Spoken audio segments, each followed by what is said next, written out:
안녕하세요. 출발 증시와에 대해 최리나입니다. 주말 글로벌 증시는 또다시 사상 최고치를 경신하는 흐름이 이어졌습니다. 그런데요, 시장이 가장 우려하는 시장의 돈줄이 마를 수 있다는, 유동성이 끊길 수 있다는 우려가 나왔습니다. 월스트리트저널은 미 연준이 현재 양적 완화의 정반대를 의미하는 출구 전략에 관한 로드맵을 이미 완성했다고 얘기했는데요. 이런 가운데 우리 시장이 가장 두려워하는 바로 엔저도 계속 진행될 것으로 보입니다. G20 회의에 이어서 G7 회의에서조차 일본 엔저에 면죄부를 주는 분위기였습니다. 간밤에 글로벌 증시 주말 뉴스 다시 한번 업데이트해 보겠습니다. 네, 뉴욕 증시가 하루 만에 반등하면서 최고치 기록을 다시 쓰는 저력을 보여줬습니다. 벤 버냉키 연준 의장이 과도한 위험 추구에 관해 예의주시하고 있다고 발언했는데도 불구하고 최고치 행진을 재개한 것인데요. 이로써 뉴욕 증시는 3주 연속 상승세를 이어갔습니다. 유럽 증시도 독일의 3월 수출 구조와 이탈리아의 산업 생산 지표가 호조를 띠자 상승했습니다. 독일 닥스 지수는 4거래일 연속 사상 최고치를 경신했는데 이제 영국 증시도 5년 내 최고치를 찍었습니다.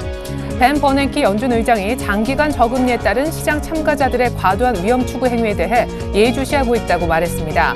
과도한 위험 추구 행위는 자산 가격뿐만 아니라 펀더멘털까지 영향을 줄 수 있다며 최근 투기 등급 채권과 모기지 신탁 상품에 자금이 몰리는 것에 관해 우려를 표명했습니다.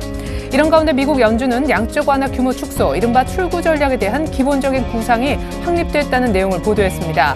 월스트리트저널은 이제 연준이 고용시장과 물가 상황을 관찰하면서 출구 전략을 언제 시작할 수 있을지 고민하고 있는 상황이라고 전했습니다. 주요 7개국 재무장관들은 아직까지 완성하지 못한 은행권 개혁에 보다 속도를 내기로 합의했습니다. 부실은행 처리와 납세자 보호를 위한 체제를 통일된 방식으로 구축하기로 했습니다. 한편 일본의 엔화 절하 정책에는 또다시 면죄부를 줬습니다. 네, 시장에 공급됐던 돈들은 다 일본으로 가는 걸까요? 오늘 또 한 번 엔저 때문에 관련된 주가, 우리 시장 움츠러들 수밖에 없는 날일 듯 싶습니다. 관련된 저희가 준비한 내용들 먼저 보여드릴게요.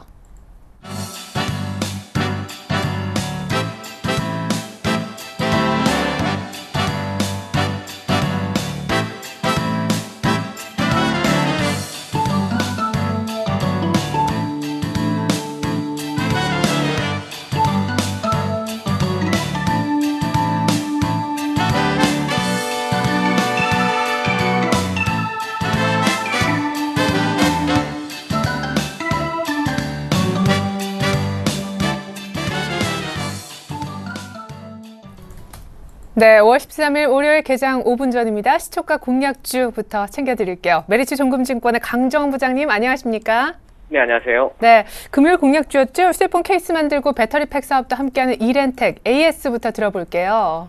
네, 이렌텍 1,700원에 마감을 했는데요. 장중에 한 2% 정도, 2.8% 정도 상승하는 모습을 보였습니다만, 일단은 뭐 지금 현 주가 밸류에이션 메리트 충분히 있다는 말씀드린 바 있고, 기관 매수가 최근에 좀 매도가 좀 나왔습니다만, 그럼에도 불구하고 저평가에 들어있는 종목입니다. 제가 제시한 순저가 9,800원 하회하지 않는다면 역시 저까지 매수 가능한 그런 종목으로 이렌텍 계속적으로 보유 전략으로 제시하도록 하겠습니다. 네, 무엇보다 오늘 시초가 공략 종목이 지난번에 하루 만에 큰 폭의 수익을 내고 조정 시에 재매수 사인을 반드시 주겠다고 약속하셨던 서울반도체라고요. 네, 그날이 오늘인 것 같아서 서울반도체를 좀 준비를 했고요. 다시 한번 투자 포인트를 말씀드리면, 2분기 실적 호전 기대감, 그 다음에 중국 진출 본격화, 이 얘기를 또 드려야 될 것 같습니다. 1분기 매출액은, 전체 매출액 중에 그 영업이익률이 좀 5.1%로, 약세를 보였습니다만, 이 조명 위주로 인해서 단가 인하가 전분기 대비, 4분기죠. 지난 4분기 대비해서 10% 이상 진행되면서 영업이익률은 만족스럽지 못했습니다만 2분기에 서울반도체의 연결기준 매출액이 3,998억, 영업이익도 205억을 전망하고 있습니다. 올해 전체적으로 어제도 뉴스가 나갔습니다만 매출이 1조대를 달성할 것으로 전망되고 있는 상황이고요. 2분기 이후에 가격 비수기를 좀 타파하고 태블릿 PC용 매출이 본격적으로 시작될 것으로 전망되고 있는 상황입니다. 그래서 기존 제품 대비해서 슬림하고 이 단가가 높은 제품인 태블릿 PC에 이런 서울반도체의 LED 조명 관련 부품이 좀 증가할 것으로 전망되고 있어서 매출 증가와 수익성에 모두 도움이 될 것으로 기대가 되고 있고요. 각국의 에너지 효율 정책과 이 환경 정책이 맞물리면서 2014년도에는 LED 조명이 전체적으로 글로벌이 증가할 것으로 전망되고 있습니다. 그래서 실적 호전과 고성장성을 다시 한번 말씀드리겠는데요. 내년부터 LED 조명 시장 본격화와 함께 고성장이 기대되고 있고, 올 실적 1조 1,600억을 전망하고 있습니다. 영업이익도 806억, 순이익도 264억을 전망하고 있으면서 지난해 영업이익 179억 대비해서 올해는 806억으로 대폭 증가할 것으로 전망되고 있고, 2014년도에는 올해 대비 40% 이상의 성장성이 가능할 것으로 전망되고 있습니다. 그래서 고성장성 프리미엄을 많이 부과받았던 서울반도체가 역시 다시 한번 레벨업 될 수 있는 그런 모습이라고 말씀드린 바 있고요. 지난번에도 제가 주가 현재 밸류에이션을 비교했을 때 이 바이오로직 대표격인 메드포스트가 PR 엄청난 100배 이상의 엄청난 프리미엄을 적용받은 점을 감안했을 때 이 서울반도체의 LED 조명 관련 부분은 TV와 조명용 이런 매출과뿐만 아니라 전체적으로 수익성의 어떤 성장성 프리미엄이 상당히 많이 부과될 것으로 전망되고 있습니다. 그래서 올해 대비해서 2014년도에 밸류에이션 1,564원 대비해서 PR 30배를 적용하더라도 4만 원 이상, 4만 7천 원대 맥스 최고 그 이상까지 밸류에이션 매력이 좀 있을 것으로 전망되고 있기 때문에 현 시점에 다시 한번 좀 매수 포인트가 될 수 있다라고 판단되어지고요. 5월 7일 이후에 기관과 외국인 각각 35만 주와 31만 주의 누적 순매수를 보이고 있는 부분이요. 그래서 이런 부분들도 소극적으로 포인트로 다시 한번 제시하도록 하겠습니다. 네. 자, 그렇다면 재공략이 이번에 될 것 같은데 오늘 시초가에 들어간다면 서울반도체 단기 목표가는 어느 정도 생각하세요? 네, 이번에는 목표가를 35,000원 제시해드리겠고요. 손절가는 3만 원으로 제시해드리도록 하겠습니다. 네, 감사합니다. 오늘 다시 한번 재공략해보자 시초가 공략주로 서울반도체 설명을 메리츠 정금증권에 계시는 강정원 부장님 통해서 들어봤습니다. 감사합니다. 네, 고맙습니다.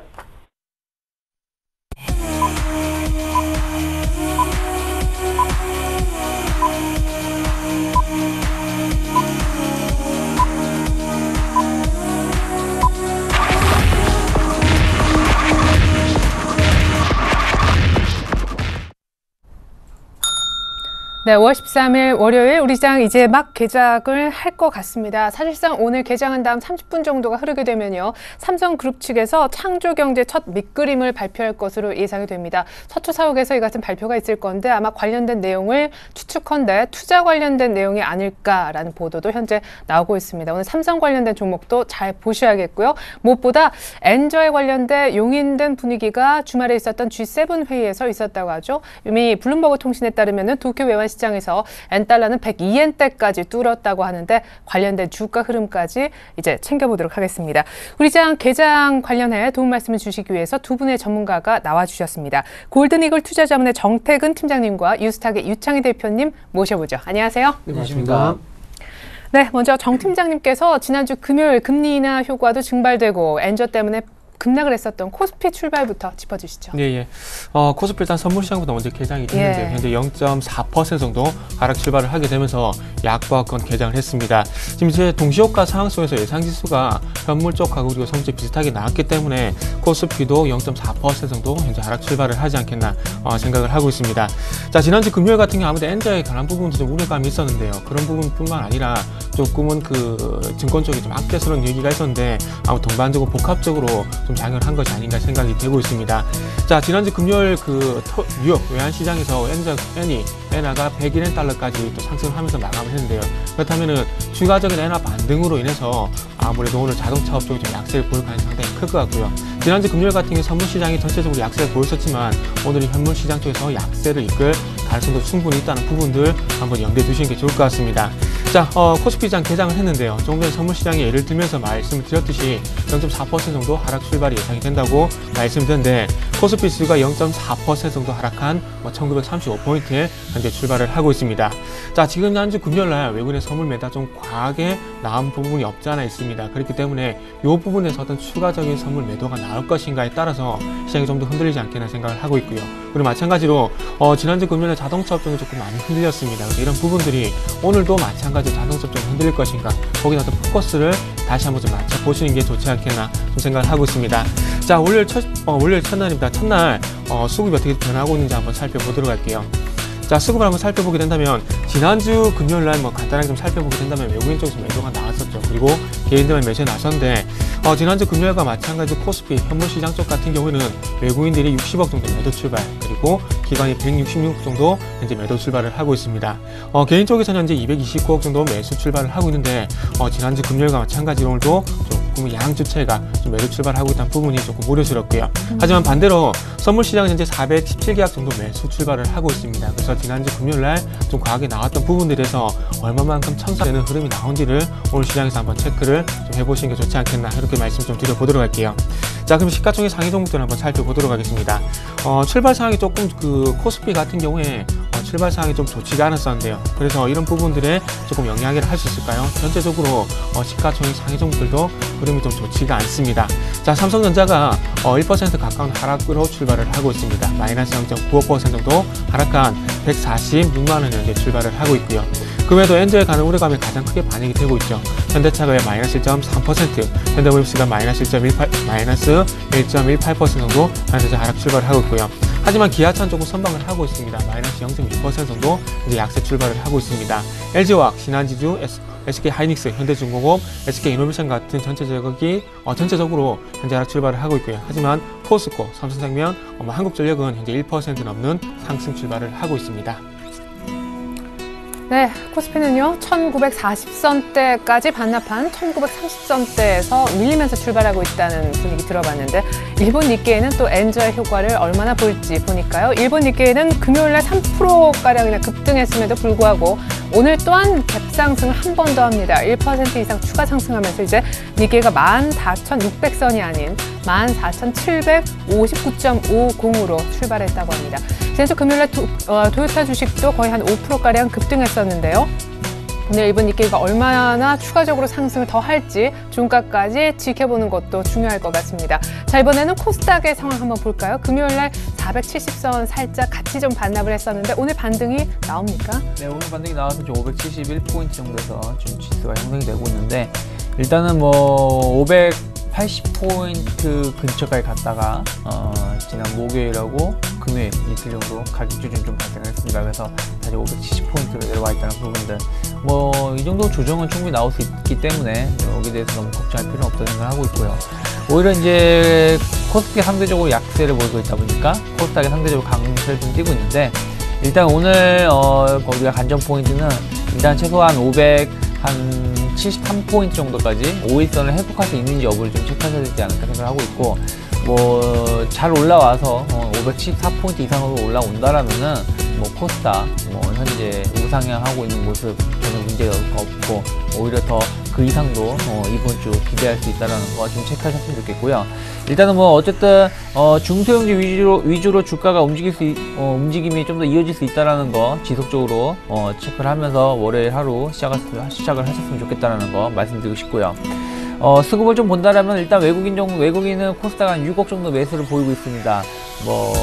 지금 매수를 보이고 있는 금액 자체는 큰 의미는 없기 때문에 이걸 가지고 우리가 아직 단정 짓긴 뭐하지만, 지난주에 이제 보신다라면 이제 약간 가격 추정이 나왔을 때 지난주 목요일에 한 230억 정도 외국인 매도가 나왔었고, 금요일에도 어쨌든 코스닥이 상대적으로 코스피 대비해서 선방을 하면서 마감을 했지만, 어쨌든 외국인 한 100억의 매도 물량이 나오면서 코스닥이 좀 하락을 했던 부분이 있었기 때문에, 외국인이 다시금 오늘 같은 날 한 100억대 혹은 그 이상으로 매수를 잡아줄 수 있는지 여부, 만약 그 이상 매수를 잡아준다면은 코스닥 1% 이상 추가적인 상승도 가능하다라는 거 항상 열어놓고 대응하셨으면 좋겠고요. 시가총액 상위 종목을 보신다면 일단 전체적으로는 약간 간방세가 뚜렷하게 나오고 있다는 거 우리가 엿볼 수 있습니다. 셀트리온이라든지 CJ50P 그리고 동서, 다음 같은 종목군들은 약보합 정도에서 주가가 형성되고 있고요. 실적이 기대가 되고 있는 파라다이스 같은 경우, 그리고 서울반도체, 특히 서울반도체가 2.7% 이상 강세를 띄면서 32,000원 돌파를 좀 보이고 있다는 부분들, 일단은 다시금 신고가를 연출하려고 하고 있는 모습을 띄고 있기 때문에, 만약에 서울반도체가 32,000 돌파에 오늘이나 내일 중으로 이게 성공하는 모습을 띈다라면 충분히 35,000원대까지 올라갈 수 있다는 거 열어놓고, 일단은 IT 관련해서 종목군들이 좀 강세를 띄고 있다는 거 좀 체크하셨으면 좋겠습니다. 네. 이번에는 외환 시장 출발 상황을 알아봐야 되겠죠. 우리가 이렇게 못 가고 일본 증시가 급등하는 원인은 무엇보다 외환 문제 때문일 텐데요. 오늘 출발 상황은요. KB 외환 선물 가서 들어보겠습니다. 정경팔 팀장님 안녕하세요. 네, 안녕하세요. 네, 거두절미하고 오늘 얼마나 오르면서 원달러가 출발하고 있는지, 현재 N달러 환율은 어느 정도 선에서 움직이는지 알려주십시오. 네, 지금 오늘 서울 외환 시장은 지난 금요일 종가 대비 6원 90pen 상승한 1113원에 개장했는데요. 이 시간 현재는 1113원 40전에 거래가 되고 있고요. 말씀하신 달러 N은 이 시간 현재는 101.89엔에 거래가 되고 있습니다. 달러 원이 이처럼 지속적으로 상승 압력을 받고 있는 것은요, 미 경제 지표가 호조를 보이고 있다는 점과 이를 배경으로 글로벌 달러가 전통화 대비 강세를 보이고 있기 때문입니다. 시장 일각에서는 달러 N이 100엔을 돌파한 것에만 주목하면서 마치 달러 N의 상승만이 달러 원 상승의 직접적인 원인인 것처럼 인식이 되고 있습니다만 사실은 그렇지 않다는 말씀을 드리겠습니다. 지난 3일 미국의 4월 고용지표가 예상보다 호조를 보였을 당시에요. 달러 N은 97엔대 후반에서 99엔대 초반으로 급등했는데요. 이어지는 월요일 서울 외환시장에서 달러 원은 달러 N 상승과 함께 동반 강세를 보인 것이 아니고요. 오히려 전 거래일 대비 2원 60전가량 하락하는 모습을 보였습니다. 이것은 당시에 미 고용지표의 호조가 위험 자산 시장에서 수요 증가로 인식이 되면서 글로벌 증시와 국제 유가 등이 강세를 보였고요. 이를 반영한 상품 통화들의 강세가 원화의 동반 강세로 이어졌기 때문입니다. 그럼 이번에는 왜 같은 종류의 미 경제 지표, 즉 미국의 주간 고용 지표가 호조를 보이는 상황에서는 달러 원이 급등했는가에 대해서 비교가 필요한데요. 주간 고용 지표, 즉 주간 실업성 청구 건수가 지난 2008년 1월 이후 최저치를 기록한 건 역시 위험 자산 시장의 수요 증가를 유발하는 요인이 될 수 있습니다만, 전일 발표된 중국의 물가 지수가 예상보다 상승하면서 중국 인민은행이 경기 부양책을 사용할 수 있는 여지가 줄어들었다는 점이 상품 시장을 중심으로 위험 자산 시장이 약세를 보이게 되는 계기가 되었고요. 이전과 같이 상품 통화들의 강세가 원화의 강세로 이어질 수 있는 배경이 사라졌다고 볼 수 있습니다. 또한 유럽과 호주, 멕시코, 폴란드 그리고 한국까지 주요국들이 줄줄이 금리를 인하하는 상황에서 미 고용지표가 호조를 보였다는 것은 세계 주요국들 가운데 미국만이 양적 완화를 축소할 수 있는, 즉 주변국들과는 상반되는 통화정책의 가능성을 열어놓는 것이기 때문에 글로벌 달러가 전통화 대비 강세를 보일 수밖에 없었던 상황이라고 볼 수가 있겠고요. 이러한 분위기의 연장선상에서 달러원이 급등세를 보였다고 할 수 있습니다. 따라서 앞으로는 글로벌 달러가 엔화뿐만 아니라 다른 통화들에 대해서도 어떤 모습을 보이느냐 하는 점을 달러 원의 전망과 관련해서도 분명히 염두를 해야 하는데요. 달러 N이 105엔까지 상승이 예상되고 있는 부분은 달러 원에게 분명히 상승 압력을 강화하는 명분을 앞으로도 주겠습니다. 반면에 중국 물가지수 상승과 같이 위험자산 시장에 부정적인 영향을 주는 재료가 등장하지 않으면서 미 경제지표가 지속적으로 호조를 보일 경우에는 상황이 달라질 수 있다고 보는데요. 아직은 위험자산 시장의 참여자들은 미 연준의 양적 완화 축소 가능성을 높게 보지 않고 있기 때문에 지표 호조에 따라서 위험자산 시장이 강세를 보일 수 있겠고요. 이에 따른 상품 통화들의 강세가 원화에게 강세 압력으로 작용할 수 있다는 점을 감안하시면서 시장이 대응하시기를 바라겠습니다. 오늘 1110원대 행보 이어가겠습니다. 네, 달러 N만 보고서 달러 원을 판단하는 것은 조금 무리가 있겠군요. 어쨌거나 큰 변화가 없는 한 글로벌 지표들 잘 같이 좀 봐야 될 것 같다는 생각해봤습니다. KB 외환선물 정경팔 팀장님 아주 깊은 얘기 잘 들었습니다. 네, 감사합니다.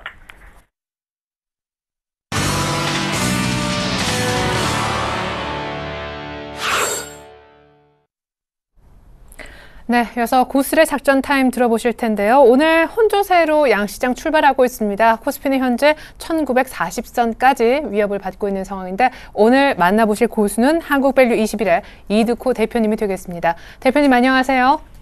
반갑습니다. 네, 금리 인하하고 만치 2천을 갈 것처럼 그런 분위기도 있었었는데 어느덧 1940 제자리에 왔다는 느낌입니다. 다시 좀 전략을 짜봐야 될 것 같은데요. 지난주에 금리 인하 이후에 외국인들의 매도세가 상당히 좀 거세지면서 금요일에 너무 지나치게 빠지지 않아 싶을 정도로 지수가 좀 급락을 했었죠. 지난 시간에도 말씀드렸지만 참 우리 시장을 외국인이 떠나는 현 시점이 좀 초라해 보이기도 하고 여러모로 참 애매한 시장인 것 같습니다. 오늘은 혼조세로 출발하는 모습인데 지난주에 코스피 주봉 차트에서 한번 보시면 아래꼬리 없는 음봉 차트를 만들면서 이번 주 주식시장에 대한 불확실성을 더욱 키워놓은 상황이라 빠지게 된다면 코스피 일봉 차트에서 241선이죠. 1930포인트의 부근에서의 지지가 확인하는 것도 상당히 좀 중요할 것 같고요. 이번 주에는 정략 후강으로 갈 확률이 높지 않나 좀 이렇게 말씀드리고 싶습니다. 이번 주에도 엔화 약세, 외국인들의 선물 매도에 대한 부분이 이번 주에도 상승할 것으로 좀 예상이 되지만 너무 지나치게 빠진 면도 없지 않아 있기 때문에 이런 리스크들이 주 후반에는 조금씩 진정되지 않을까 좀 이렇게 말씀을 드리고 싶습니다. 그래서 지난 시간에 말씀드렸지만 지수는 1980포인트가 안착이 돼야 본격 상승 국면으로 판단할 수 있을 것 같고요. 현재는 좀 지켜봐야 알겠지만 1980선을 상단으로 단기 박스권으로 들어갈 과정으로 좀 확률이 좀 있기 때문에 상황 열어놓고 대응하시기 바라겠습니다. 코스닥 시장으로 좀 넘어가서 보면 코스닥 시장은 지난주에 11선 지지를 확인하자라고 좀 말씀을 드렸었죠. 현재 코스닥 지수가 상당히 기로에 서 있으면서 11선을 지지를 하고 있기 때문에 이 11선을 유지를 하냐 아니면 21선까지 눌림을 주냐가 이번 주에도 상당히 좀 중요할 것 같습니다.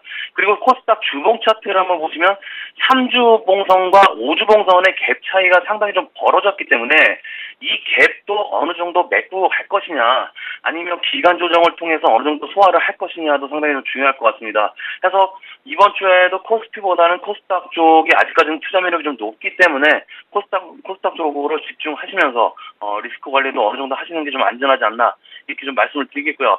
오늘도 한 3종목을 좀 들고 나오는데 첫 종목은 아프리카 TV입니다. 나우콘이죠. 이 아프리카 TV 같은 경우에는 카카오톡 게임사를 인수하면서부터 3월부터 계단식 상승을 아주 잘 해주었죠. 바닥에서부터 박스권을 돌파하면서 약 50% 정도 상승이 좀 나와주는 종목인데 이 박스권을 돌파했다는 점이 상당히 좀 긍정적으로 보고 있고요. 중요한 건 주봉에서 양음양 패턴이 좀 나와주면서 이번 주에는 일정 부분 21선에 대한 지지를 받고 상승을 해준다면 눌림목에서 2차 상승 기대해 볼 수 있다 이렇게 좀 보시면 될 것 같습니다. 그래서 이 아프리카 TV는 13,000원 정도 부분에서 상당히 좀 매물력이 있기 때문에 1차적으로 13,000원 정도의 목표가를 1차적으로 설정하시고 분할 매수 관점으로 보시면 될 것 같고요. 최근에 보시면 SNS 관련주들 상당히 좀 탄력적으로 움직이죠. 캔들미디어도 연속 상한가가 좀 나오고 있고 코원, 터보테크, 인포뱅크, 이루온 이런 종목들도 함께 좀 움직여주고 있기 때문에 이런 종목들도 함께 체크하시면서 대응하시기 바라겠습니다. 다음 종목은 기호입니다. 기호는 의료정밀 관련주죠. 최근에 좀 강조드렸던 업종군들 중에 좀 하나인데 정부 정책 수에도 좀 가능하다라고 했던 종목입니다. 그동안에 추천드렸던 바이오 헬스케어 종목군들, 인피니트 헬스케어라든지 바텍, 비트컴퓨터, 오스테임플란트 한 번씩 돌아가면서 전부 좀 수익을 내고 나왔는데 이 지오도 임플란트 관련 임플란트 관련 최근에 호재 소식이 좀 들려오고 있죠. 해외 쪽 시장 공략을 대폭 늘려가면서 올해 영업이익도 상당히 좀 성장 가능성이 높게 점쳐지고 있는 종목 중에 하나인데 최근에 4월달 가격을 좀 보시면 12,000원에 대한 저항을 지속적으로 받으면서 단기 박스권에 들어간 모습인데 한 달 만에 12,000원을 금요일에 안착을 하면서 이번 주에 상당히 기대가 되는 종목입니다. 그래서 이 지원을 눌러줄 때 3월일선 공략이 가능해 보이고요. 중기적 관점에서 보시면 13,000원을 부근을 안착을 해준다면 정고점까지도 충분히 상승은 가능하지 않나. 그래서 눌림의 매수 관점으로 보시면 될 것 같고요. 마지막 종목은 게임빌입니다. 이 게임빌의 신작 모멘텀이 있죠. 한 30여 종 게임이 출시 예정인데 그동안 신작 출시가 좀 지연이 되면서 실적은 전분기하고 좀 유사하게 좀 나올 것으로 예측이 되고 있습니다. 하지만 2분기에 기대작이 좀 쏟아져 나올 것으로 예상이 되고 있기 때문에 2분기까지 들고 가실 수 있는 분들이라면 현 시점에서 매수해서 공략해 가능해 보이고요. 현재 주봉을 좀 보시면 12만 원권까지 상승 후에 약 5주가량의 이 저항벽을 계속 부딪히고 있습니다. 상당히 좀 강한 저항으로 보시는 게 좀 맞을 것 같은데 최근에 3주 동안의 흑산병 이후에 전주에 첫 양봉이 나와주었다는 점 그리고 일봉에서의 61선을 지지하면서 이 평이 모이고 있다는 점이 게임빌은 어느 정도 바닥권은 확인됐다. 해서 눌림에서 매수 관점으로 보시고 모아하는 전략으로 좀 보시는 게 맞지 않나 이렇게 말씀드리면서 정리를 해드리도록 하겠습니다. 오늘 작전 타임은 여기까지입니다. 고맙습니다. 네, 감사합니다. 지금까지 이드코 대표님의 작전 들으셨고요. 계속해서 출발 키포인트 브리핑이 이어집니다.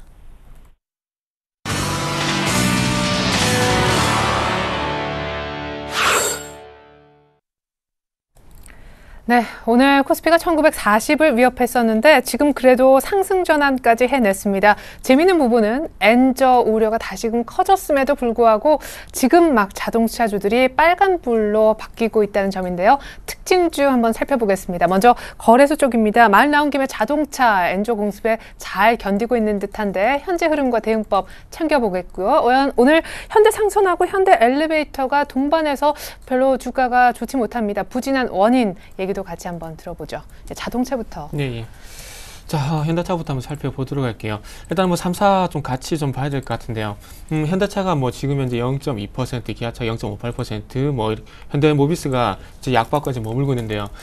출발 상황 속에서 현재에 대한 우려감이 그러니까 지난주 금요일보다는 상당히 좀 선방을 하고 있는 그런 흐름이라 봐야 될 것 같습니다. 하락 출발하고 난 이후에 빠르게 좀 낙폭을 회복을 시키고 있는데요.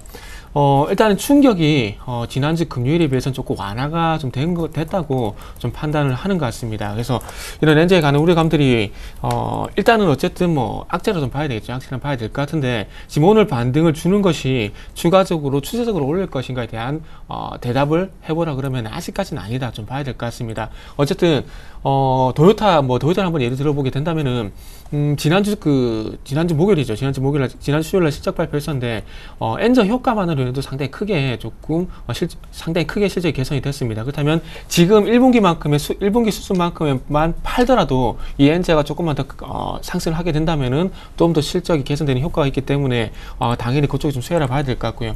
어쨌든 조금 많이 빠진 것에 대한 1차적인 반응이 나오고 있다고 좀 봐야 되는 것이 아닌가 좀 생각을 하고 있습니다. 그리고 지금 최근에 엔저뿐만 아니라 원달러 환율도 조금씩 올라가고 있죠. 그래서 그런 부분에 대한 것들도 복합적으로 좀 작용을 하고 있다 좀 봐야 되는 것이 아닌가 좀 생각을 하고 있습니다. 아울러 지금 현재 그 4월달 자동차 판매에 대한 얘기도 현재 나오고 있는데요. 상당히 뭐 선방을 했다는 얘기가 나오고 있기 때문에 그런 부분들도 조금 복합적으로 한번 보셔야 될 것 같습니다. 어쨌든 뭐 전체적으로 봤을 때는 단기적으로 봤을 때는 반등을 줄 수 있겠지만 긴 흐름을 봤을 때는 아직까지는 부족한 부분이 없지 않아 있다는 부분들을 현대차, 기아차를 조금 공반적으로 말씀 좀 드려보도록 하겠습니다. 그래서 현대차 같은 경우는 아무래도 20만원 가격대가 큰 의미가 있겠냐마는 20만원 돌파 여부가 아무래도 조금 추가 반등의 여지를 남기는 마지노선이 좀 되지 않겠나, 분기점이 되지 않겠나 이렇게 좀 여지를 좀 남겨보도록 할게요.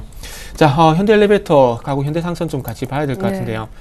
일단은 안 좋은 얘기가 좀 나는데 파생상품 손실에 대한 얘기가 나왔습니다. 근데 단순히 파생상품 손실이 발생이 되게 되면서 분기 실적이 좀 안 좋게 나올 것이다 이렇게 끝나는 것이 아니라 이 파생상품 거래로 인해서 자금이 빠져나가게 되면서 이 자금들이 지금 이제 신들러와 조금 경영권 분쟁에 대한 얘기가 조금 없지 않아 있죠. 그래서 근데 여기 있던 경영권을 좀 지키기 위해 왔던 자금을 현재 파생상품에 투입을 시켰는데 그 자금이 지금 현재 자기 자본의 49% 정도 된다고 합니다. 그렇기 때문에 이 자금이 만약에 이 자금에 대한 손실이 확정이 되게 되면서 다시 한번 신들러와 경영권 분쟁에 대한 얘기가 나올 수가 있기 때문에 조금 흔들린 것 같고요.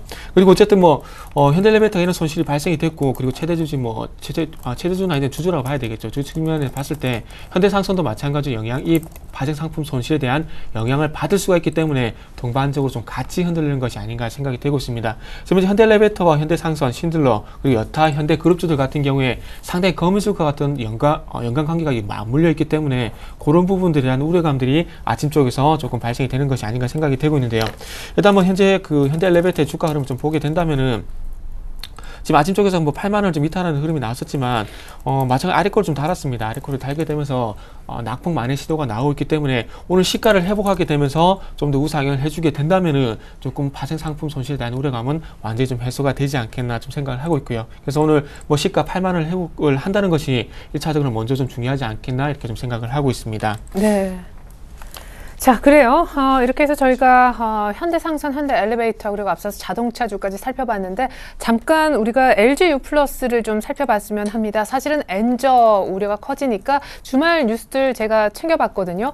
이럴 때는 엔저하고 좀 상관이 없고 경기 방어주를 할 수 있는 통신주 쪽이 좋겠다라는 분석들도 많았는데 어쨌거나 LG U+는 이제 12,000원대 거의 안착 분위기예요. 네, 지금 현재 통신주 중에서 좀 유달리 조금 큰 폭의 반등을 하고 있어요.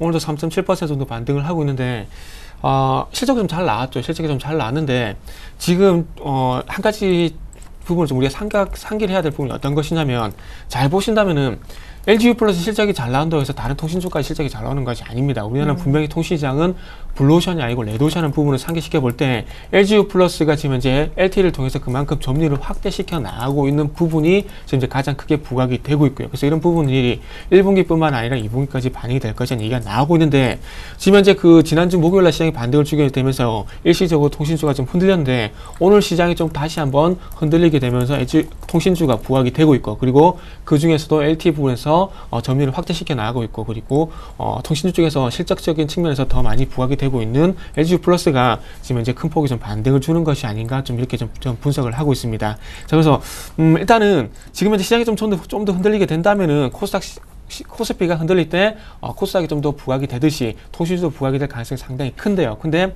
우리가 여기서 고민해야 될 부분은 지금 현재 뭐 코스피장이 좀 안 좋은 건 맞습니다. 근데 다시 한번 코스피장이 강세로 돌아왔을 때 이 LG U+의 흐름이 지금처럼 계속해서 이어질 것인가에 대한 고민은 한 번쯤은 해볼 필요는 있다는 것들도 좀 상기해 보시는 게 좋을 것 같습니다. 어쨌든 시장이 좋지 않은 구간 속에서 통신주의 어떤 그 단기적 대응은 충분히 좀 가능한 부분이 있다는 것들은 조금 여지를 남겨보도록 할게요. 네. 이번에는 코스닥 쪽으로 한번 가서 특징주 역시 보겠습니다. 특징주를 할 것 없이 곧바로 눈에 띄는 것이 오늘 시초가 공략주이기도 했고 대장주라 할 수 있는 서울반도체인데 서울반도체가 강하고요. 중국 AI 관련해서도 결국 사망자가 발생했다고 하죠. 오늘 테마주도 강할 것 같은데 분위기 먼저 짚어주시죠. 네, 뭐 LED 아까 제가 말씀드린 것처럼 네. 서울반도체 아치가 제가 좀 강하게 움직이고 있다고 말씀드렸는데 근데 지금 5%나. 네, 예. 뭐 LED 지금 시장 자체가 뭐 매출이 증가하고 있고 이 시장 규모 자체는 내년까지 내후년까지도 뭐 2배 이상 매년 성장이 기대되고 있기 때문에 그런 부분들이 이래서 주가가 움직이고 있다고 볼 수 있겠고요.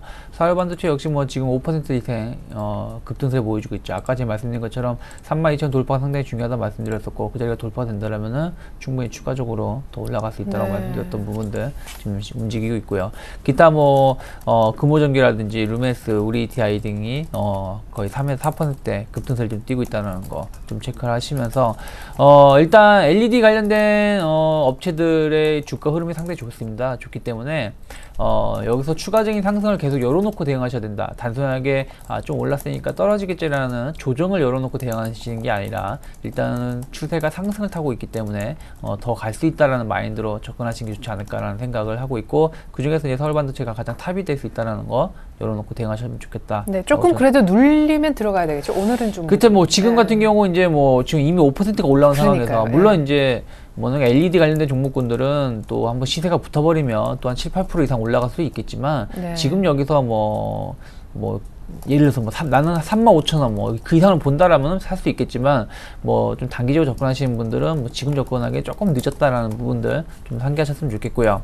기타 오늘도 이제 우주항공 관련된 종목군들 좀 강세를 띄고 있습니다. 뭐 한양 ENG가 10% 정도 상승세를 보이고 있고 한양 GT 또한 3% 상승 보이고 있는데 일단 뭐 이제 미래창조부에서 이제 우주항공 산업에 대해서 육성을 하겠다 얘기가 좀 나왔죠. 그러다 보니까 이들 종목군들이 나로 이후에 어떤 이벤트 어떤 이슈가 없었던 상황에서 다시금 좀 강하게 올라오고 있는 모습을 띄고 있는데 역시 이제 대장주라 할 수 있는 한양 ENG가 최근에 시세가 좀 잘 올라오고 있다가 오늘 강하게 올라왔던 부분들 장중 거의 상한가 근처까지 갔다가 6,500원 저항 맞고 밀리고 있는데 일단은 뭐 단기적으로 좀 많이 올라왔기 때문에 추가적인 상승 기대감으로 올라가기엔 좀 확인해야 된다라는 부분들 뭐 우주항공 관련된 종목군들 보신다면 실적이 솔직히 썩 그렇게 좋은 모습은 아니거든요. 그렇기 때문에 단순히 뉴스에 의해서 매매하는 건 조금 위험할 수 있다라는 거 좀 체크하셨으면 좋겠고요.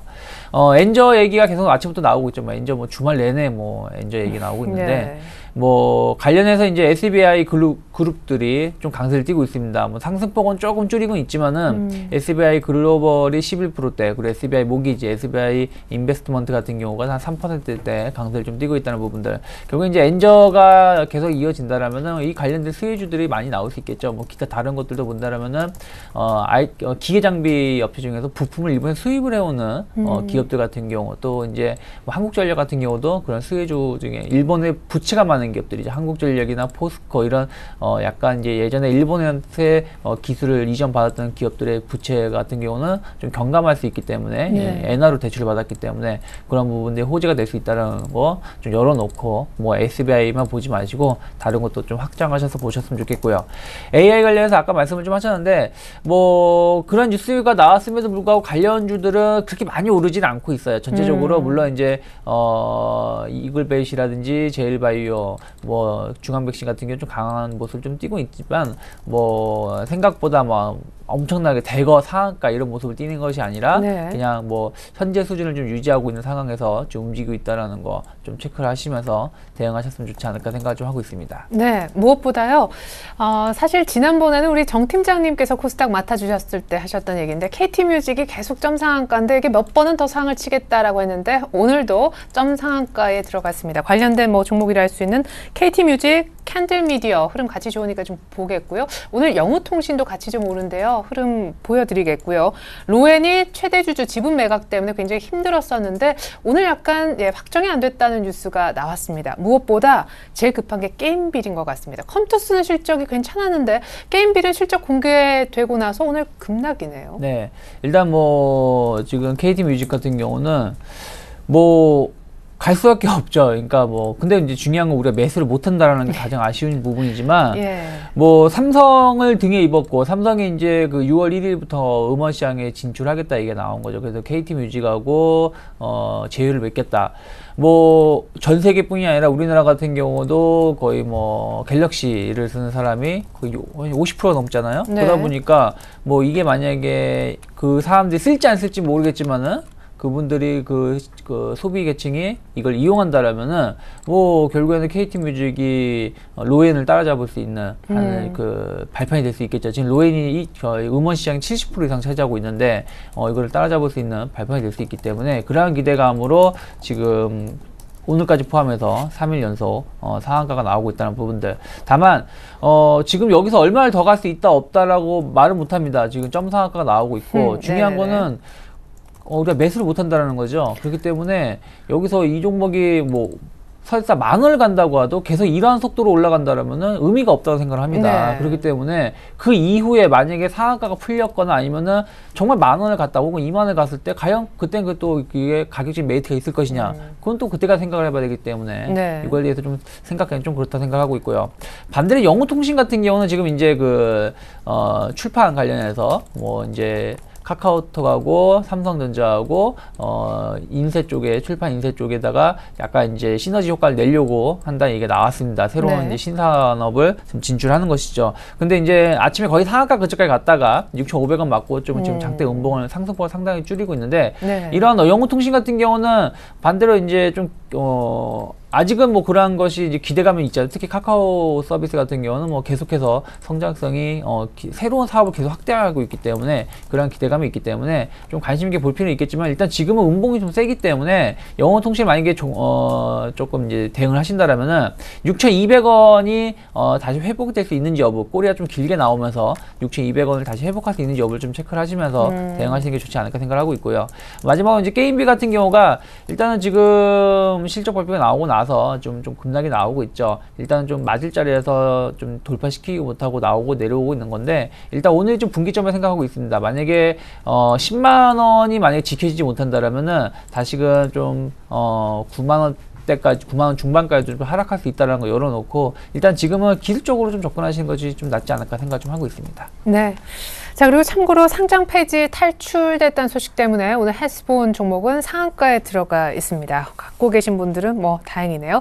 자, 지난주 전체적인 한 주간 수급 특징주 보고 오늘장 조언도 들어보도록 하겠습니다. 거래소 지난주 수급 특징주부터 보여드립니다. 네, 외국인들이 지난 한 주에 한 5천억 가까이 4,800억 정도 매도를 했었는데 거래소 매수에 대해서요. 역시 삼성전자를 가장 많이 정리를 했습니다. 재밌는 거는 삼성전자 우선주는 또 소폭 샀다라는 거. 현대차, 기아차 정리했지만 모비스는 담은 모습. LG전자도 계속해서 소폭씩 매물을 내어놓고 있습니다. 이 밖에 모비스는 샀고 아모레퍼시픽, 삼성엔지니어링, KB금융 등을 담았군요. 자, 기관의 매매도 저희가 정리를 해봤습니다.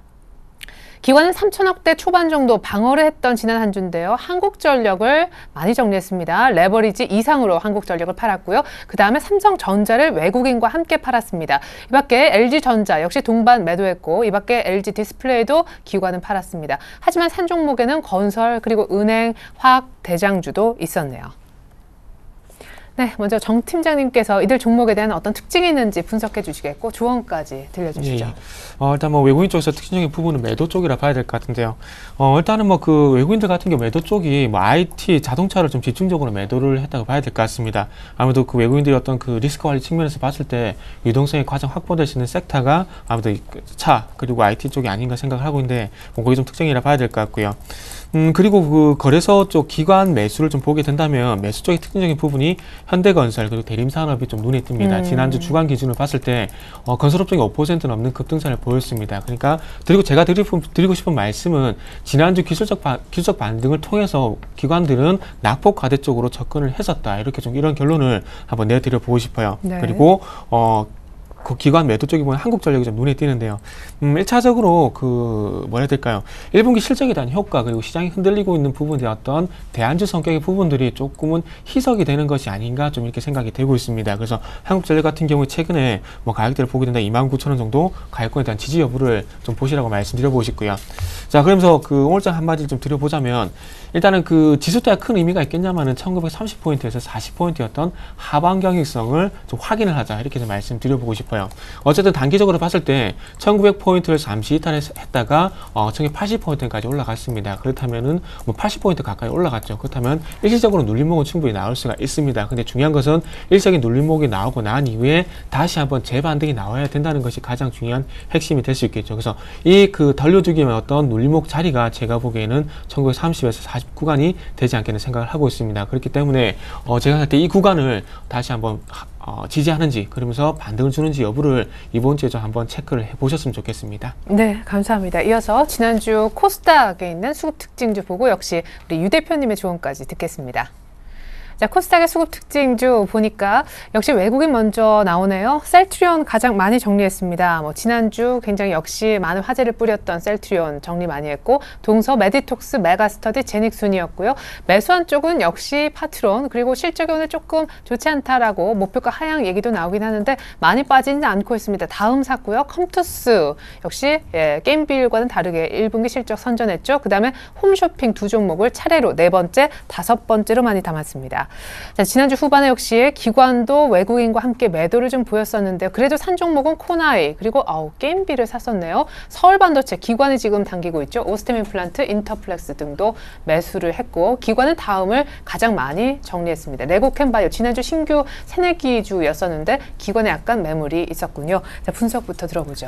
네, 일단은 외국인 같은 경우는 조금 좋지 실적이 안 좋은 종목군들 메가스터디라든지 제닉 같은 종목군들은 거침없이 매도를 보이고 있다는 부분들, 특히 셀트리온 같은 경우 여전히 좀 안 좋은 것이 진행되고 있다 보니까 매도를 보이고 있지만 또 반면에 추세가 살아있거나 실적이 좋은 기업들, 파트론, GS 홈쇼핑, CJ 홈쇼핑은 여전히 계속 고점에 가격에 대한 부담감 없이 계속 매수하고 있다는 추세. 결국은 외국인은 추세 추정을 하면서 매매를 하고 있다는 거 좀 체크하셨으면 좋겠고, 기관들은 이제 그런 거 좀 떨어지고 있죠. 왜냐면 일단 코스닥 자체가 어쨌든 570포인트 이상에서 혹은 560포인트 이상에서 추세적으로 올라가기보다는 약간 그러니까 계단식 상승을 하는 모습 좀 띄고 있기 때문에 거기에 맞춰서 그 순간순간에 맞는 좀 수익률 게임을 좀 하고 있는데, 그래도 이제 코나이라든지 서울반도체 같은 종목군들 좀 매수를 잡아주고 있다는 거. 다만 아쉬운 점은 뭐냐면은 기관들이 매수를 잡아주고 있는 게 이런 방송에서 이런 말을 하긴 좀 그렇지만은 좀 일반 투자자들보다 먼저 좀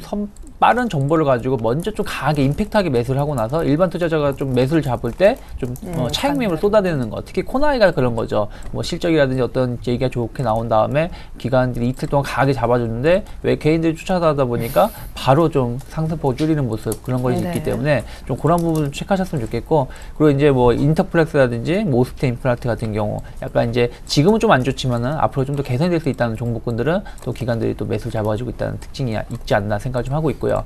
오늘 장 한마디는 그렇습니다. 결국에는 외국인의 수급을 봐야 된다 생각하고 있어요. 일단은 이제 6월 선물 만기를 앞두고 이제 한 달 정도 앞두고 있기 때문에 외국인 수급이 상당히 중요한데, 결국엔 이제 외국인 오늘도 유가증권 시장 매도가 나오고 있다는 부분들, 다만 선물 쪽에서 지난 금요일에 매도가 나왔던 부분들이 매수를 얼마나 환매가 들어올 수 있는지, 그렇다면 외국인이 시각이 순간적으로 엔저로 인해서 놀랬던 부분들을 다시 좀 추스리면서 객관적으로 좀 변화가 될 수 있기 때문에 우리가 그런 걸 좀 민감하게 이번 주는 좀 체크해야 되지 않을까 생각을 하고 있습니다. 네, 그래요. 자, 오늘 1930선대 초중반까지 내려갔었는데 상승 전환해서 40선대 지키고 있습니다. 오늘은 의외로 자동차주가 잘 버텨주고 있는 반면 통신주가 또 한 번 힘을 내고 있습니다. 이렇게 해서 오늘 조언 주셨던 두 분과도 인사 나누겠습니다. 분석 감사합니다. 네, 감사합니다.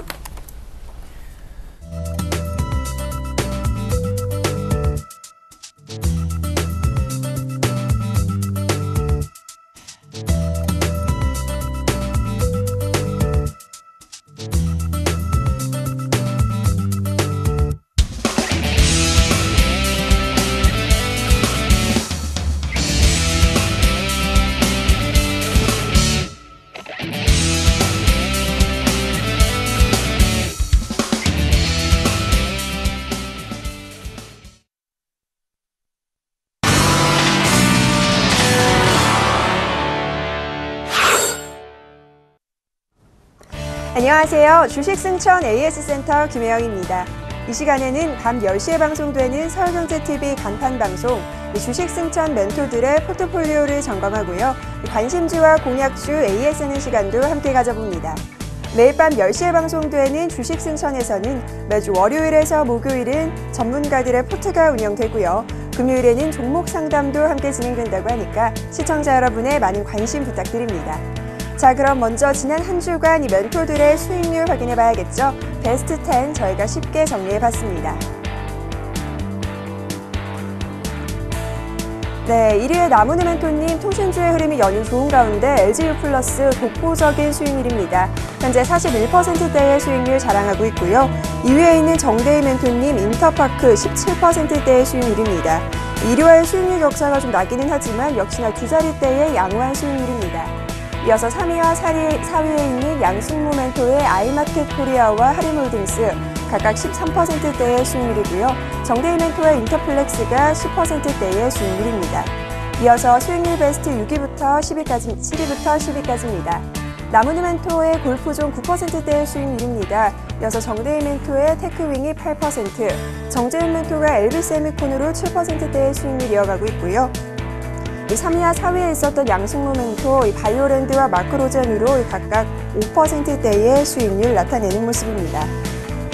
네, 다음은 지난 금요일 멘토의 포트폴리오를 확인해보는 시간입니다. 정재훈 멘토의 포트폴리오입니다. 현재 플러스권의 수익률을 자랑하는 종목이 두 종목, 마이너스 역시 두 종목이 있는데요. LB세미콘과 오텍은 각각 13%, 2%대의 수익률입니다. 이어서 일화일콘과 한일이하는 마이너스권입니다. 현재 마이너스 3%, 마이너스 6%. 다만 의견은 보유하자라는 의견입니다. 네, 이어서 앞서 살펴본 정재훈 멘토의 포트폴리오 현재가 흐름 살펴볼 텐데요. 현재 LB세미콘의 7%대의 수익률 가장 높습니다. 현재가 4,000원의 흐름 이어지는 모습이고요. 이어서 일화이콤이 빨간불 강봉합권, 오텍과 한일이하는 오늘 빠집니다. 1% 내외의 하락세가 이어지는 모습입니다. 네, 이어서 정재훈 멘토님 연결해서 이 포트폴리오에 대한 자세한 투자 전략 살펴보겠습니다. 안녕하세요, 멘토님. 예, 안녕하십니까. 네, 네 가지 종목이 현재 다른 수익률을 자랑하고 있습니다. 이에 대한 투자 전략과 AS 살펴주시죠.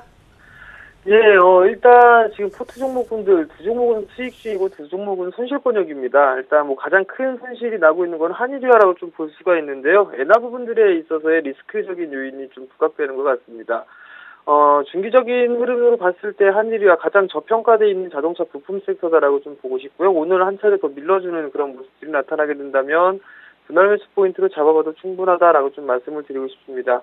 여전히 중국에 대한 성장 기대감이 좀 좋은 상황들이기 때문에요. 지금 현재 구간 양호한 눌림목이다라고 좀 보고 있는 상황들이고요.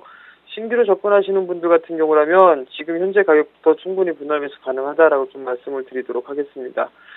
두 번째 종목은 이라이콤입니다. 이라이콤 여전히 애플에 대한 그런 리스크적인 요인이 좀 있습니다. 그렇지만 이 이라이콤이 삼성전자와 삼성전자와 애플에 대해서 유일하게 좀 공급해주는 몇 개 안 되는 그런 기업인데요. 그 중에서도 실적이 좋게 나오는 그런 섹터입니다. 2분기로 갈수록 실적은 더 좋은 상황들이기 때문에요. 지금 현재 자리대도 충분히 매수 관점으로 좀 보자라고 좀 말씀을 드리고 싶고요. 단기적으로 좀 박스권하게 좀 모습을 보이고 있는데요. 충분히 상승시도 좀 나올 수 있다라고 좀 말씀을 드리고 싶습니다. 세 번째 종목은 LB세미콘인데요. 지금 6%대 상승을 해주고 있는 그런 모습들입니다. 여전히 4,000원대 심리적인 저항선을 부딪히고서 이제 매물 소화를 좀 해주고 있는 그런 과정입니다. 여전히 이 LB세미콘 고화질에 관련돼 있어서는 수혜를 받을 수 있는 섹터다라고 좀 보셔도 좋을 것 같고요. 올해 아마도 실적은 좋은 실적이 좀 나타나지 않을까 싶습니다. 그뿐만이 아니라 LG 쪽에 대해서 스마트폰이나 이런 스마트 기기들이 잘 나가고 있는 그런 상황들이기 때문에요. 거의 70% 이상 시장 점유율을 좀 보이고 있는 LB세미콘에게는 수혜를 좀 작용할 수 있는 상황들이기 때문에요. 지금 현재 보유를 하고 계신 분들이라면 추세적으로 좀 끌고 가는 전략이 유효하다라고 좀 말씀드리고 싶고요. 지금 자리대에서 따라 들어가는 매매는 그렇게 좋아 보이진 않습니다. 눌림목 구간 약 한 3,800원 정도죠. 그 라인 때까지 눌림이 주어진다면 아마 분할 매수 포인트로 잡아봐도 좋다라고 좀 말씀을 드리고 싶고요. 마지막으로 이제 오텍이라는 기업이 있습니다. 오텍 같은 경우는 올해부터 턴어라운드가 가시화가 될 것이다라고 좀 보셔도 좋을 것 같아요. 왜냐하면은 지금 현재 일단은 박스권역이기 때문에 여전히 매수 관점으로 좀 보셔도 좋다라고 좀 말씀드리고 싶고요. 목표가는 그대로 좀 유지를 해 나가도록 하겠습니다. 네, 정재훈 멘토님 연결해 자세한 대응 전략 살펴봤습니다. 오늘 말씀 감사합니다. 네, 감사합니다. 네, 저는 내일 이 시간 다시 찾아오겠습니다. 지금까지 주식승천 AS센터 김혜영이었습니다.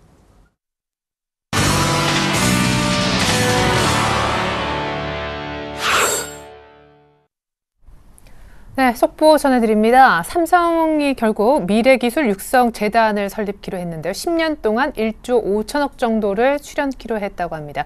박근혜 정부의 창조경제 및 경제 활성화를 뒷받침하기 위한 조치로 해석이 되고 있습니다. 또 한 가지 소식은요. 속보로 다뤄야 될지가 참 고민이긴 한데 일본의 니케이가 오늘 1%가량 추가적으로 시작과 동시에 상승하면서 14,700선도 뚫었다고 합니다. 5년 4개월 내 가장 높은 지수대입니다. 글로벌 이슈 속 숨겨진 의미 이어서 알아볼까 합니다. IM투자증권 김동섭 이사님 연결합니다. 안녕하세요. 네, 안녕하세요. 네, 미국 연준에서 이제 출구 전략이 사실상 로드맵이 완성됐다라는 소식이 월스트리트저널을 통해서 보도가 됐는데 이제 언제 출구 전략을 실시할지 그 타이밍만 조율 중에 있다고. 이거 사실 현실화된다면 이제 큰 뉴스일 수도 있는데요. 출구 전략 로드맵 확립이라는 제목이 사실 타이틀 보면 굉장한 뉴스죠. 왜 그러냐면 이자가 양적 완화를 2008년 이후로 진행했기 때문에 출구 전략에 대한 많은 투자가들은 생각할 수밖에 없기 때문에 이게 도대체 어떻게 될 거냐 그런 생각을 할 수 있죠. 근데 로드맵은 당연히 미 연준에서는 가져야죠. 왜냐하면 양적 완화를 했는데 출구 전략이 없으면 이 자산 버블이 나기 때문에 이 부분을 피해가기 위해서는 결국 로드맵은 확립을 해야 되는데 저도 이게 어떤 식으로 될지는 궁금합니다. 네. 그렇지만 중요한 것은 뭐냐면 이 로드맵 출구 전략을 진행하기 위해서는 기본적으로 고용시장과 물가가 시장에서 원하는 거. 그래서 실업률은 7% 및 물가는 2%나 이상이나 2.5% 사이 이 정도가 돼야 되거든요. 근데 아직 전혀 되지 않았기 때문에 로드맵을 확립을 했지만 아직 사용할 수 있는 그런 시기가 아니라는 거죠. 그렇기 때문에 아마도 이게 이제 시장에는 큰 이슈로 다가오지 못한 것이다라고 봐야 될 것 같고요.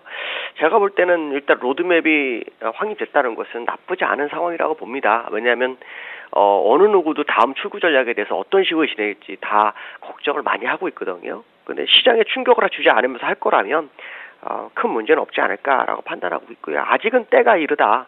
적어도 12개월 이상 시간이 필요할 것으로 판단이 쓰고 있고요. 벤버니키 의장 있는 그 시간까지는 어려울 거라고 본다 그러면 내년에나 이 로드맵이 시장에는 영향을 줄 것이다라고 보는 게 맞을 것 같습니다. 네. 한편 현재 사상 최고치를 달리고 있는 주식시장도 또 동반 강세를 띠는 채권 시장에도 버블이 없다라고 폴 크루그만 교수는 얘기를 했는데 채권왕 빌 그로스는 채권 30년 강세장이 끝난 것 같다라고 전혀 다른 채권 시장에 관한 비유도 나왔네요. 그러니까 빌 그로스는 직감이고요. 네. 폴 크루그먼 같은 경우에는 이제 시장 상황이 그렇게 될 수 있다, 이런 얘기인데요. 빌 그로스 같은 경우는 이제 30년 채권장 강세장이 끝난 것 같다. 이건 아마도 이제 그 지난 4월 달에 그 FOMC 회의 때 그때 아마 그 연준이 양적 완화에 대해서 탄력적 적용 그 얘기 했었거든요. 그로 인해서 지금 그 이후에 나온 것 중에 하나가 뭐냐면 어저께 출구 전략 로드맵에 대한 얘기가 나왔습니다. 결국 시장이 어려울 때는 양적 완화를 확대하고 시장이 좋을 때는 양적 완화를 축소하겠다라는 것에 그걸 탄력적으로 하겠다는 얘기죠. 그렇게 될 경우 채권 시장에는 어떤 영향이 있냐면 채권은 금리와 반대로 가기 때문에 지금 그 금리를 인상 안 하더라도 국채를 850억 불씩 계속 사주는 그 부분이 줄어들게 되면 채권 시장에는 어떤 메리트가 딱 떨어지는 상황이 되는 거죠. 결국 사실 채권 시장은 어떻게 보면은 절벽에 이렇게 딱 서 있는 그런 상황이라고 보시면 될 것 같습니다. 그래서 양적 완화가 멈추거나 금리가 인상되면 채권은 어렵기 때문에 추가적인 어떤 채권 투자는 좀 어려울 수 있다라고 얘기를 하고 있는데요. 사실 빌 그로스 같은 경우에는 오히려 자신의 펀드 토탈 리턴 펀드에서 4월 말에 상당히 좀 그 채권을 늘렸다고 하는데요. 이것이 어떤 생각을 가지고 있는 건지 장기물은 아닌 거고 단기물에서 승부를 보는 것이 아닌가라고 보여지고 있고요. 크루그먼 같은 경우에는 지금 주식시장이나 채권 시장에는 버블이 없다라고 얘기를 하죠. 왜냐하면 금리가 2% 정도까지 오른 상태에서 누가 채권을 더 투자하겠느냐라는 부분이죠. 누구나 알 수 있는 상황에서는 투자가 꺼려진다라고 보여지기 때문에 그러한 상황이 아직은 이루어지지 않았다라고 보여지고 있고요. 오히려 크루그먼은 이런 버블 얘기가 나오는 주요 논점에 대해서 얘기를 하고 있는데요. 그것이 이제 뭐냐면 버냉키에 대한 증오에 대한 얘기를 하고 있죠. 그 얘기 무슨 말이냐면 주가가 상승하는데 버냉키가 굉장히 영향을 미쳤지만 사실 주식이라는 건 하락에 베팅하는 사람도 상당히 많거든요. 그들한테는 벤 버냉키 의장이 저승사자와 같은 사람이었을 것이다라는 거죠. 그들은 지금 버블이기를 원한다. 그런 얘기를 하는 것 같습니다. 사실 시간관계상 중국 얘기는 내일 정도로 들어봤으면 좋겠고 금요일 날 기준금리 인하가 증발했던 날 사실상 오후장에 어느 정도 반등이 있을 것이다 라고도 얘기하셨고 엔달러 100엔 때는 사실 그렇게 두려워할 것이 없고 다 준비가 돼 있는 거 아니었냐라고 하셨지만 어쨌거나 끝까지 밀리면서 오늘에서 약간 반등 주려고 하거든요. 오늘장 조언 구할게요. 다들 온통 엔저 얘기밖에 안 해가지고요. 엔저는 102엔 정도 수준일 겁니다. 네. 이 엔저는 사실 이번 G7 재무장관에서 좀 어느 정도 태클이 좀 들어갈지 말았는데 전혀 브레이크를 걸지 못하고 있죠. 오히려 엔저 용인하는 상황인데 이거를 걸 수 있는 나라는 딱 하나가 있죠. 중국에서 금리 인하를 해서 위안화 강세를 약세로 바꿔버리면 그동안 둔화됐던 수출 분위기가 살아나고 일본의 수출이나 미국의 수출이 좀 줄어드는 그런 양상이 나타날 수 있습니다. 그렇게 되면 엔저가 아니라 엔고로 다시 갈 수 있는 그런 상황이 발생할 수 있거든요. 결국 중국이 조만간 경기 부양책을 진행해 주느냐 안 해주느냐에 따라서 일단 시장의 방향성을 바꿔줄 수 있다라고 판단하고 있고요. 엔저는 추가자 엔저는 102엔 전후에서 아마 일단 멈출 확률을 열어두시고 보실 필요성이 있고요. 장기적으로는 좀 더 지켜보는 것이 맞다라고 말씀드릴 수 있고요. 우리나라 같은 경우는 지금 기관들의 현물 매수세와 외국인의 선물 환매 이게 가장 절실한데 지난주 금요일로 완전히 거꾸로 나가버리는 상황이 돼버렸거든요. 오늘은 이 부분이 있는지를 좀 확인하시면 될 것 같습니다. 네, 감사합니다. 무엇보다 중국 쪽의 금리 인하 맞불 작전의 엔저를 막을 수 있는 좋은 솔루션인 것 같다 이런 얘기해 주셨습니다. 중국 얘기 나중에 다시 한번 나눴으면 좋겠고요. 김동섭 이사님 오늘 말씀 잘 들었습니다. 네, 감사합니다. 네, 자 코스피 반등하는 듯 했는데 지금 아쉽게 다시 1940선 초반으로 밀려버리네요. 오늘 코스피 반등 못하고 있고요. 코스닥만이 아주 소폭의 반등 570선 정도 챙기는 분위기이긴 한데 코스닥도 같이 좀 상승폭이 줄어들고 있는 점도 특징입니다. 전 잠시 후 2부로 다시 오겠습니다. 고맙습니다.